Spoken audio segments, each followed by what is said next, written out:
Violette, on prend un moment pour parler d'un résumé de l'année 2024 pour le Centre culturel Robert Martel.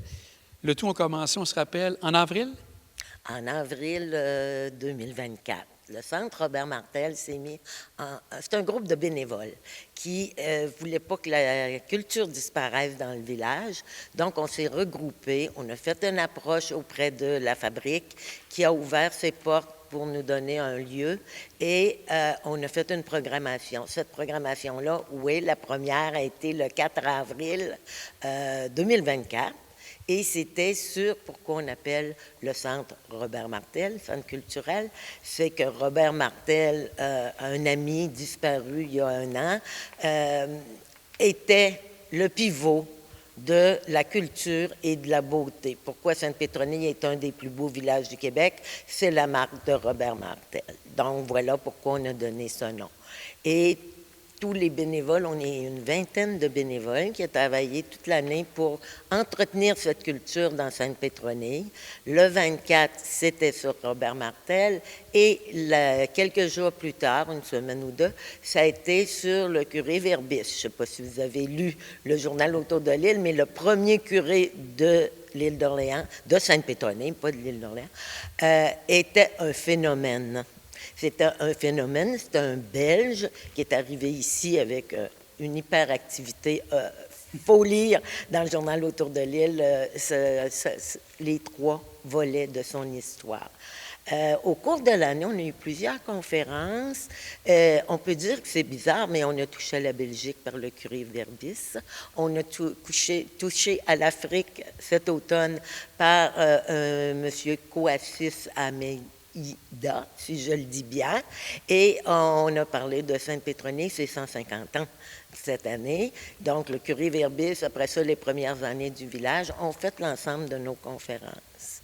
Au total, donc, si on regarde dans la totalité, si on regarde été et automne, on parle de combien d'activités qui ont été organisées ici? On parle de 12-13 activités qui ont été organisées par des bénévoles locaux. Il y a eu différents volets. On a eu aussi 3 ateliers, 2 littéraires, puis 1 sur les fleurs. Il faut remercier Bernard Gagné, qui est marguillier à l'Église et qui, en plus, est fleuriste et designer depuis toute sa carrière. Et il a donné un atelier pour les fleurs ici, dans la sacristie. On a eu Mme Francine Dubois qui nous a ouvert le merveilleux atelier de Marius et on a eu 2 ateliers littéraires, une sur le bonheur puis une avec Pierre Morancy sur sa carrière de poète, écrivain, dramaturge. Donc, ici, il y en a eu à l'Église même quelques activités. Par la suite, comme vous dites, vous vous êtes déplacé dans des ateliers. Est-ce qu'il y a eu d'autres endroits où vous avez circulé pour faire les activités pour le Centre culturel Robert Martel? Oui, on a eu le foyer de la charité, qui a été aussi très ouvert à notre programmation et tout, dont la conférence la plus importante a été celle avec Gisèle Galichan et M. Jocelyn Saint-Pierre, qui nous ont parlé de la liberté de la presse. Ça a été l'historique de la liberté de la presse, plus un petit détour par les événements qui se sont passés à Sainte-Pétronille et la liberté de la presse. Ça a été très suivi, la salle était comble et c'était très agréable. Ouais. Donc, on voit que ça a été très actif pour une première année. 2025, vous êtes sûrement déjà en train de penser à des éléments, des activités.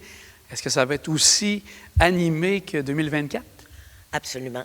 Je ne peux pas vous dire, par exemple, le contenu de 2025 parce que tout est planifié, mais on attend une subvention et si la subvention rentre, ça va être une grosse année et si la subvention ne rentre pas, les activités vont avoir lieu, mais un petit peu plus tempérées, si je peux dire, parce qu'on est des bénévoles, mais pour faire rouler des activités, il faut certains financements.